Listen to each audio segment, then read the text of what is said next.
Salam kerahiman. Hari ini 27 Juni kita akan baca dari 1548, itu bicara tentang kesetiaan, dan 1553 doa dari Suster Faustina. Kita mulai ya. Dalam nama Bapa dan Putra dan Roh Kudus. Amin. Kemuliaan kepada Allah di surga dan damai di bumi bagi orang yang berkenan kepadanya.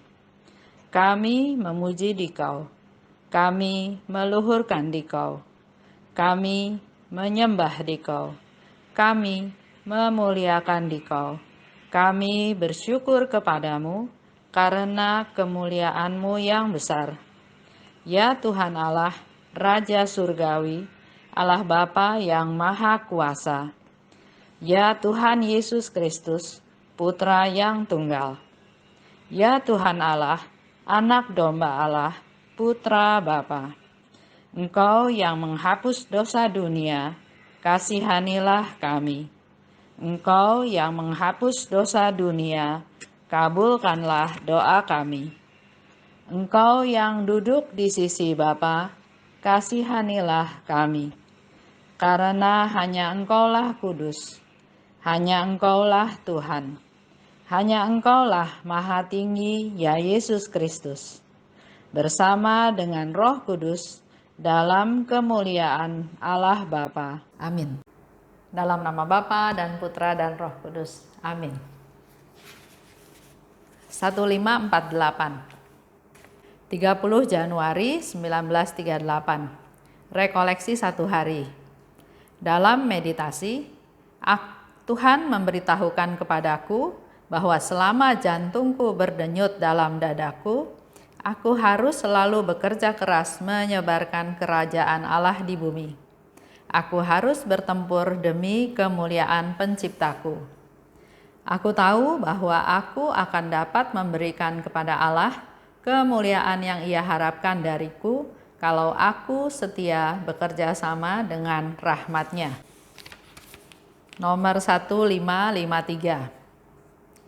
Oh Yesusku, kehidupan jiwaku, sumber hayatku, juru selamatku, mempelaiku yang amat manis, dan sekaligus juga hakimku, Engkau tahu bahwa pada saat terakhir hidupku ini, sedikit pun aku tidak memperhitungkan jasaku sendiri, tetapi hanya kerahiman-Mu yang kuperhitungkan. Bahkan seperti hari ini, aku selalu membenamkan diri sama sekali dalam lubuk kerahiman-Mu, yang selalu terbuka bagi setiap jiwa. Oh Yesusku, di masa hidupku ini, di saat matiku nanti, dan sepanjang keabadian kelak, aku hanya memiliki satu tugas, yakni menyembah kerahiman-Mu yang tak dapat dipahami. Tidak ada pikiran, entah pikiran malaikat, entah pikiran manusia, yang dapat menyelami misteri-misteri kerahiman-Mu, ya Allah. Para malaikat tenggelam dalam pesona menyaksikan misteri kerahiman ilahi, tetapi mereka tidak dapat memahaminya. Segala sesuatu yang datang dari tangan Sang Pencipta tercakup dalam misteri yang tak terselami ini, yakni dalam lubuk kerahiman-Nya yang mesra. Ketika aku merenungkan hal ini, rohku jatuh pingsan, dan hatiku hanyut dalam sukacita. Oh Yesusku, lewat hati-Mu yang maha murah, laksana lewat sebuah kristal, berkas-berkas sinar kerahiman ilahi telah menembus diri kami. Itu ya yang mau kita bahas bersama-sama. 1548 terjadi 30 Januari 1938. Waktu itu Suster Faustina ikut rekoleksi 1 hari. Jadi rekoleksi itu ada 1 hari, ada 3 hari, ada 8 hari.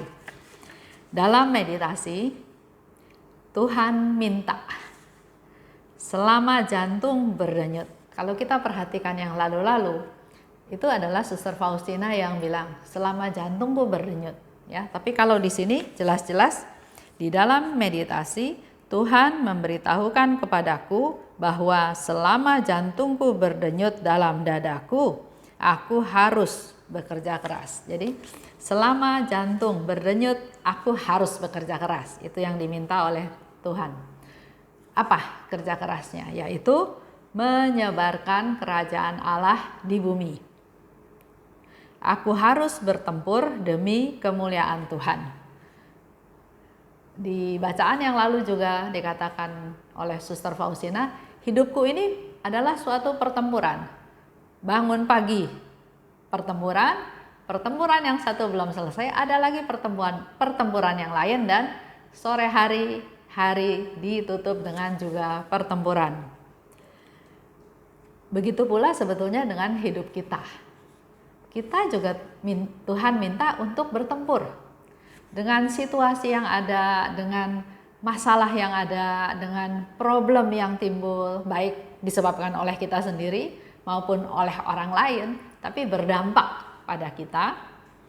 Kita juga harus bertempur dan jangan lari dari pertempuran.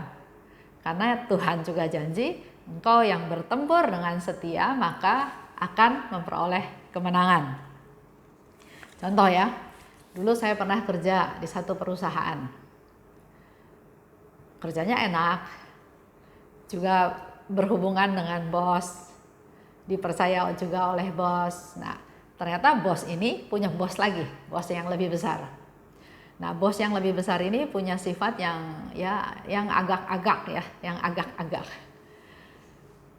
Tapi waktu itu saya nggak terlalu peduli karena saya juga sudah punya anak 3, saya juga nggak pernah dandan, biasa aja, saya juga galak, bukan lemah lembut, jadi harusnya bukan tipenya dia gitu ya. Tapi ya mungkin itu sifat laki-laki ya, saya juga nggak ngerti. Telepon, kalau rapat, sekali-sekali rapat ketemu. Pernah ditelepon, suruh naik, jadi kantor saya di lantai yang lebih bawah, kantor dia ada di lantai yang atas. Karena saya tahu cerita si bos ini juga seperti itu, ya saya juga hati-hati, nggak gampang-gampang naik. Udah, saya juga berjaga-jaga, oke. Cerita macam-macam, antara lain dia bilang bahwa orang yang punya suara yang bagus itu banyak, tapi yang jadi penyanyi itu nggak banyak.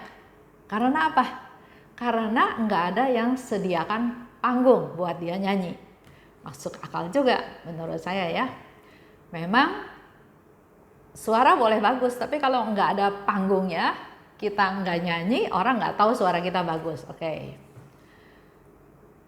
Dia mau kasih kesan seolah-olah dia bisa siapin panggungnya. Oke. Nah, beberapa waktu kemudian dia telepon lagi. iPhone ya, dia telepon. Saya udah merasakan satu gelagat yang kurang bagus. Tapi saya kan kerja, saya juga nggak bisa langsung pindah atau apa gitu ya. Nah, suatu hari dia panggil lagi ke atas. Di atas itu ruangannya besar dan hanya dia sendiri, sekretarisnya pun jauh di mana gitu ya. Jadi saya mulai khawatir, mulai takut, mulai gimana nih ya. Tapi ya itu puji Tuhan. Tuhan sepertinya menghibur saya. Dia bilang, kenapa kamu takut? Badan kamu lebih besar. Saya pikir iya, badan saya lebih besar. Toh saya masih bisa bela diri, saya masih bisa lari, saya masih bisa melakukan sesuatu. Jadi oke, saya naik ke atas. Tapi saya punya prinsip. Kalau dia duduk, saya duduk. Kalau dia berdiri, saya berdiri. Naik ke atas, dia bilang, duduk Esther. Karena dianya posisi berdiri, jadi saya bilang, enggak Pak, saya juga berdiri aja, Bapak kan berdiri. Dia duduk, saya duduk. Begitu dia berdiri lagi, mejanya meja bundar besar. Begitu dia berdiri lagi, saya berdiri. Karena dalam hati saya mau ancang-ancang. Kalau dia macam-macam, saya masih bisa lari, saya masih bisa pukul, badan saya lebih besar. Jadi kenapa takut gitu ya. Nah, dengan gelagat seperti itu, kelihatannya dia juga tahu. Jadi tidak terjadi apa-apa. Oke, saya turun lagi. Berapa lama lagi dia telepon lagi. Dia bilang mau ajak makan siang. Saya bilang enggak, saya makan di kantor aja. Kenapa? Saya bilang ya kenapa harus makan siang di luar? Di kantor bisa makan siang. Karena dia desak, saya bilang nggak enak sama istri Bapak. Kenapa harus makan di luar? Dia bilang, oh nggak apa-apa, istri saya nggak apa-apa. Saya juga nggak kehabisan akal. Oh ya, istri Bapak mungkin nggak apa-apa, tapi suami saya barangkali apa-apa. Jadi lebih baik nggak usah. Saya pikir kita harus tegas ya. Kadang-kadang kita harus tegas. Nah setelah itu sudah tidak terjadi ada apa-apa lagi. Mungkin dia mau menawarkan sesuatu tapi sayanya tolak, atau apa, saya nggak mau terlalu tahu hal itu, tapi itulah kehidupan ya. Di dalam pekerjaan kita harus bertempur, kita harus mempertahankan apa yang benar, apa yang salah dengan segala resiko. Karena pernah satu kali juga saya kerja di perusahaan lain, kalau udah sore itu ada aja yang dipanggil ke atas sama bos lain nih, ceritanya lain, perusahaannya lain. Dan setelah itu turun terus dia nangis-nangis. Saya bilang kenapa? Tapi dia nggak mau cerita. Agak sore udah mau jam pulang, bosnya itu turun. Dia pakai kemeja putih, di bagian lengannya itu ada seperti bekas bedak. Terus saya pikir, oh mungkin bos ini nakal ya, dikerjain tuh anak itu, makanya dia nangis. Tapi itu saya mau cerita bahwa dimanapun ada bahaya, ada tantangan, dan kita memang harus bertempur. Dan satu-satunya cara kita bisa bertempur dan menang adalah kita harus pegang Tuhan. Kita harus doa, kita harus minta kekuatan dari Tuhan. Itu sedikit cerita ya. Jadi kita harus bertempur demi kemuliaan Tuhan. Dan Faustina katakan, aku tahu aku dapat memberi kemuliaan kepada Allah kalau aku setia bekerja sama dengan rahmat-Nya. Jadi kita mau memberikan kemuliaan kepada Allah bukan maunya saya, begini begitu, tapi di sini Suster Faustina katakan, aku dapat memberi kemuliaan kepada Allah kalau aku setia bekerja sama dengan rahmat-Nya. Jadi kita dituntut untuk setia, dalam hal ini untuk setia bekerja sama dengan rahmat-Nya. Contoh lagi, pekerjaan ya, saya memang kerja ya. Itulah nasibnya pekerja, karyawan. Pernah satu kali saya juga kerja di satu perusahaan. Nah perusahaannya ini bosnya itu suka rapat di hari-hari Sabtu Minggu libur gitu. Sedangkan saya bilang saya Minggu itu harus ke gereja. Banyak yang lain-lain juga nggak ke gereja. Terus dia bilang, kenapa harus ke gereja? Haleluya, haleluya terus. Terus saya bilang, iya Pak, saya haleluya memuji Tuhan, kan berdoa juga buat Bapak, berdoa juga untuk perusahaan ini supaya perusahaan ini berkembang dengan baik, dengan pesat. Oh gitu ya, ya sudah. Tapi itu ada konsekuensinya ya. Sementara semua orang bisa kerja pada hari Minggu, hari libur, saya nggak bisa. Ya itu konsekuensi yang harus diambil. Nggak bisa semuanya mau. Setia bekerja sama dengan rahmat-Nya. Dikatakan lagi oleh Suster Faustina, Yesusku. Dia juga memberi gelar seperti yang lalu-lalu ya kepada Tuhan Yesus. Engkau adalah kehidupan jiwaku. Engkau adalah sumber hayatku. Engkau adalah juru selamatku. Engkau mempelaiku. Engkau hakimku. Jadi Faustina sendiri memberi gelar kepada Yesus ya. Dan ternyata dari semua kesimpulan itu, Suster Faustina katakan, aku hanya memiliki satu tugas, yaitu menyembah kerahiman-Mu yang tak dapat dipahami. Banyak hal, misteri dalam kehidupan ini yang kita nggak ngerti. Kenapa terjadi begini, kenapa terjadi begitu ya. Tapi di sini Suster Faustina juga bilang lagi bahwa tugasku hanya satu, yaitu menyembah kerahiman Tuhan yang tak dapat dipahami. Dan menyembah itu bukan hanya sesaat, bukan hanya pada waktu pelayanan, tapi dikatakan di situ di masa hidupku. Selama masa hidupnya dia mau pakai untuk menyembah kerahiman Tuhan. Di saat matiku, jadi waktu nanti dia mati pun dia mau dalam posisi dia memuliakan kerahiman Tuhan. Dan di sepanjang keabadian. Itu tekadnya Suster Faustina. Begitu pula dengan kita semua. Tantangan itu ada, kembali lagi ya, bahaya itu ada. Kejahatan ada. Jadi kita yang harus lebih berjaga-jaga, menjaga diri, baik secara jasmani dan rohani. Jasmani misalnya berkaitan dengan COVID-19 yang sampai sekarang ceritanya juga masih ada, masih terjadi, belum benar-benar diatasi. Selain itu juga kita tetap harus berjaga-jaga dari sisi rohani kita. Kita terus setiap saat berkomunikasi dengan Tuhan. Minta perlindungan Tuhan, minta diberi kepekaan supaya Roh Kudus, Roh penghibur, waktu memberikan nasihat kepada kita bisa mengikutinya dengan setia. Karena dikatakan di sini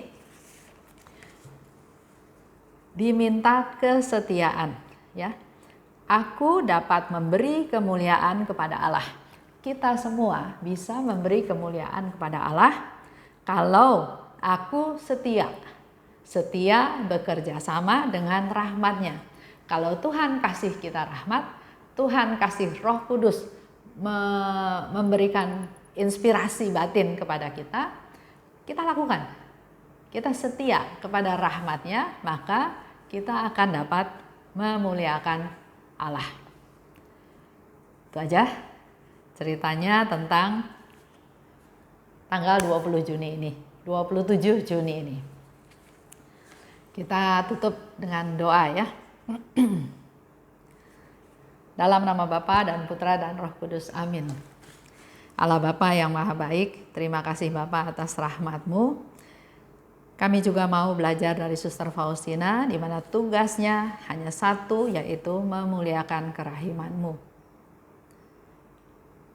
Bukalah hati kami Tuhan, berilah kami kepekaan, mampukan kami menggali seluruh pengalaman hidup kami, bahwa melalui jatuh bangun dari apa yang kami alami, kami tahu ada penyertaan-Mu, kami tahu ada pemeliharaan-Mu. Kami juga tahu bahwa Engkau selalu menjaga kami, melindungi kami. Itu yang kami butuhkan Tuhan, dan untuk hari ini dan hari-hari yang akan datang, kami mohon rahmat-Mu Tuhan, supaya kami bisa setia terhadap rahmat-rahmat-Mu, sehingga dengan demikian kami bisa ikut kontribusi memuliakan kerahiman-Mu. Kemuliaan kepada Bapa dan Putra dan Roh Kudus, seperti pada permulaan, sekarang, selalu, dan sepanjang segala abad. Amin. Dalam nama Bapa dan Putra dan Roh Kudus, amin. Salam kerahiman.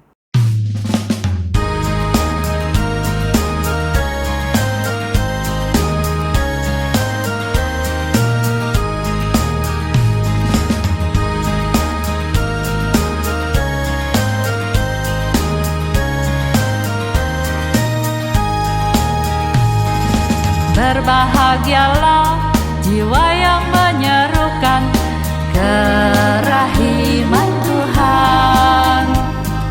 Jiwa itu akan dibela oleh Tuhan sebagai kemuliaan-Nya.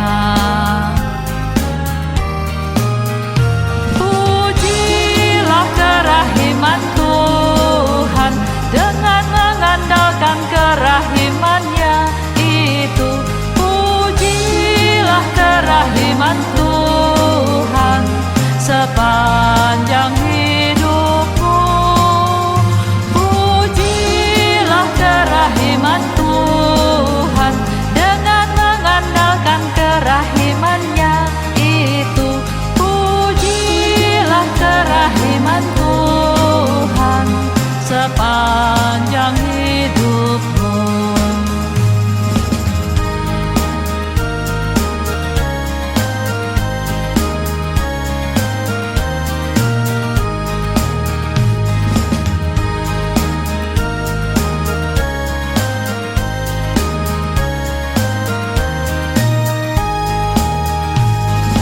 Berbahagialah jiwa yang menyerukan kerahiman Tuhan. jiwa itu akan dibela oleh Tuhan sebagai kemuliaan-Nya. Pujilah kerahiman Tuhan dengan mengandalkan kerahiman-Nya itu. Pujilah kerahiman Tuhan sepanjang hidupmu. Pujilah kerahiman Tuhan dengan mengandalkan kerahiman-Nya itu. Pujilah kerahiman Tuhan sepanjang hidupmu.